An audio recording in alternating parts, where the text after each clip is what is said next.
What up, brawlers? Welcome back to Throwing Hands. It's Jacob. Daniel can't be here, unfortunately, COVID and stuff. But we're here with Danny Sabatello, who just competed on the Contender Series Tuesday. Danny, how you doing? I'm doing great, man. How about yourself? We're chilling. We're chilling over here in West Virginia. But we're gonna get to your fight in the Contender Series from Tuesday in a little bit. But we're gonna start from the beginning. How'd you get your start in martial arts? Well, I wrestled my whole life. I started wrestling when I was like 4 years old, 5 years old, back in Illinois. So I was doing that my whole life. Wrestled in high school, was a two-time state champ, and then wrestled in college in the Big Ten at Purdue. And then after that, it was just I went right into MMA. And I knew at a very young age that once my wrestling career was done, I was going to get into MMA. So it just started off with wrestling and just kept pushing towards that MMA goals. So I noticed that your nickname is the Italian Stallion. Do you have like an Italian mentality? Like I'm Italian too. So if you do, I completely get it.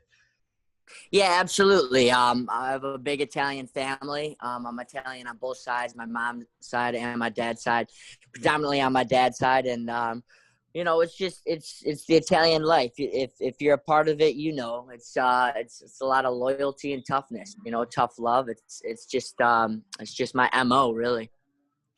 Definitely. So you get to your wrestling career at Purdue, two-time Big Ten Wrestler of the Week, first one in Purdue history.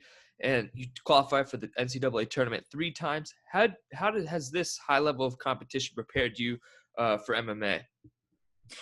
Well, when I answer that question and people ask that, it's not just about the wrestling in terms of like the skills and the technique, but when you're competing at that high level, you kind of get a feeling for all the nerves and the juices flowing before a huge competition, before hand-to-hand battle. So I think just in the simplest terms of competition, that got me a lot prepared for these MMA fights. And then when you go over to the skill side, obviously wrestling is a massive base to have in MMA.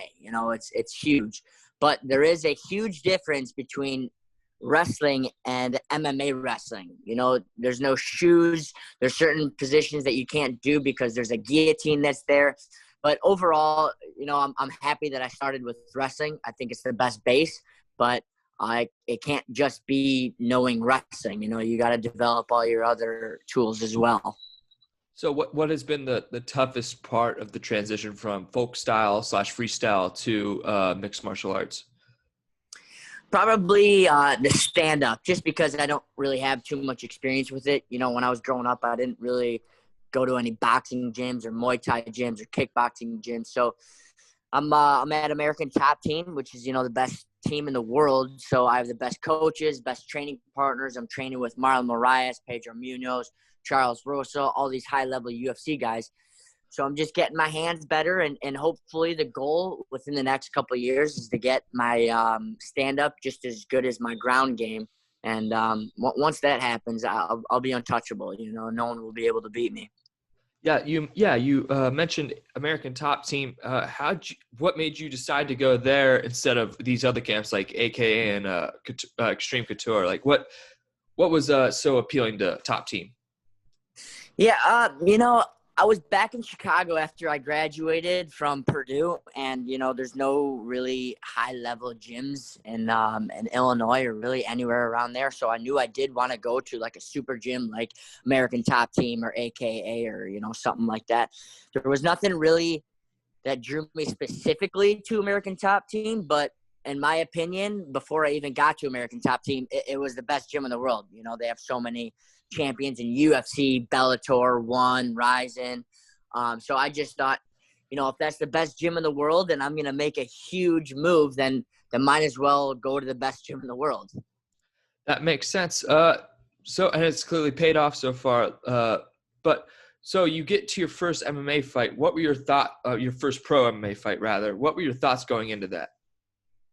Yeah, I'm a very confident individual, thankfully. So I wouldn't say I wasn't too nervous, but definitely still a little nervous because it's foreign territory. I've never really done anything like that. I've had wrestling matches, but in wrestling matches, at the end of the match, you're going to walk out of there. Your health really isn't at risk. So there was a little bit of nerves going into my first fight, but I was confident that I was a good amount better than the guy. The only way the guy would beat me is if he just landed some flashy knockout or something like that. So I was pretty smart in that build up to that first fight. You know, I took everything. I took all the steps that my coaches told me to take, and I went in, and fortunately I got the W.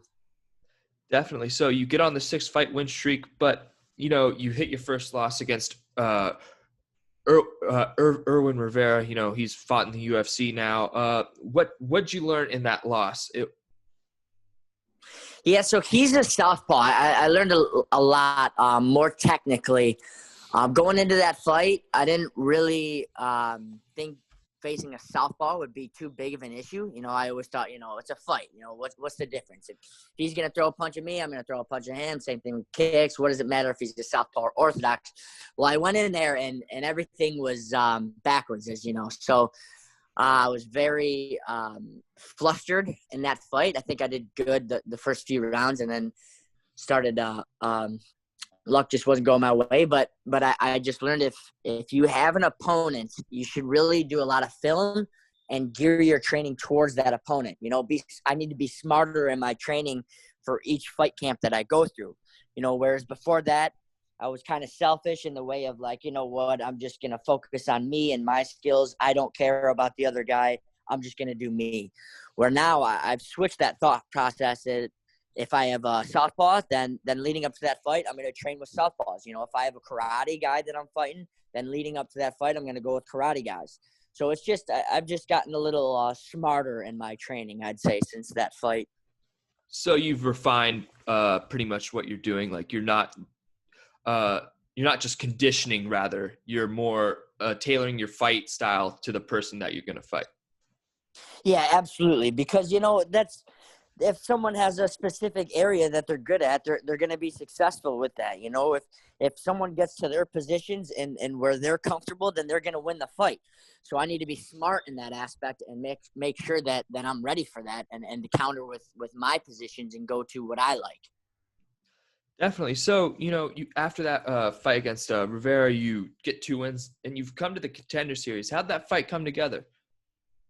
Yeah, I signed with Jason House and Iridium Sports Agency, and right away he basically just told me, listen, this was right after I won the Titan belt. So he's like, listen, we're probably going to get either a short notice UFC fight, possibly in Abu Dhabi, or we're going to get one on the Contender Series. So just really stay ready. And that's what I did. He called me probably 4 weeks, 5 weeks before the fight and was like, hey, we got on that Contender Series slot. Opponent is Taylor Moore, and let's get ready to go. So what was that experience like that week? You know, you had to quarantine, but you got to experience the Apex and the Performance Institute. What was that experience like for you? Yeah, it was awesome, and there's no place on earth than being in the fight capital of the world, Las Vegas. Just sheerly being in Vegas for a fight gets my juices flowing and gets me so riled up and exciting.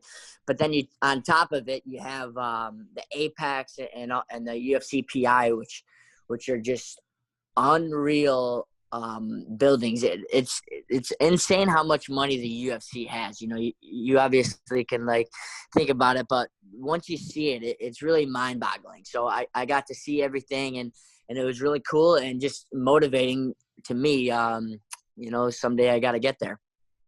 Definitely. So, you know, you win this decision, but you didn't win the contract. Uncle Dana said you need to show more and not play it safe. Has that added fuel to the fire?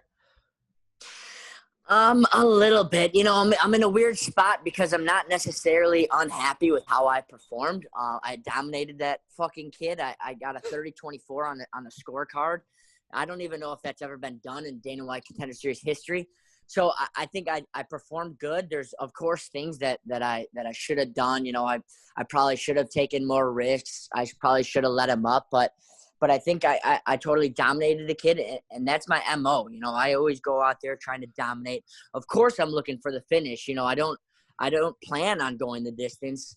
And when he said that I didn't get the contract, I thought that there was a possibility that I wouldn't get it because I didn't get the finish, but but I really thought I was going to get it. So when he said that, I was pretty bummed that night and the day after. So with some fuel added to the fire, what's next for Danny Sabatello? Yeah, right now we're just letting the cards play out. I'm in a tough spot, because it's not like I lost the fight and now I need to get back to the gym and get better. And, maybe next Contender series, I'll get another chance when I'm better. But now it's kind of just, let's see what other offers come in. Bellator could probably be something that I'll look into. Maybe Ryzen or One. Right now I don't know what's next. A short notice UFC is also still possible, but I kind of just wanted to take a few days after this to just digest everything that happened, and then I'll call my manager, call my coaches. We'll probably have a meeting, and then we'll see what's next. So you're looking to take a step up from the local promotions and head up to the world-renowned promotions. Yeah, absolutely. I think I'm 9-1 right now, and I'm obviously biased, but I think I can compete with guys at the highest level, so why wait around? I'm healthy. I don't have a scratch on me. I got out of that last fight with no injuries. So, I'm ready to go again, and I'm ready to go against a high level caliber guy, whichever promotion that may be. Well, you heard it here, guys. Danny's ready to go again. What's your social media, man? I am on Instagram at Shock This World, and I'm also on Facebook. All right, Danny. I really appreciate you coming on the show. Best of luck to you. Thanks, man. Thanks for having me on. Yeah, no problem. Have a good day, everybody.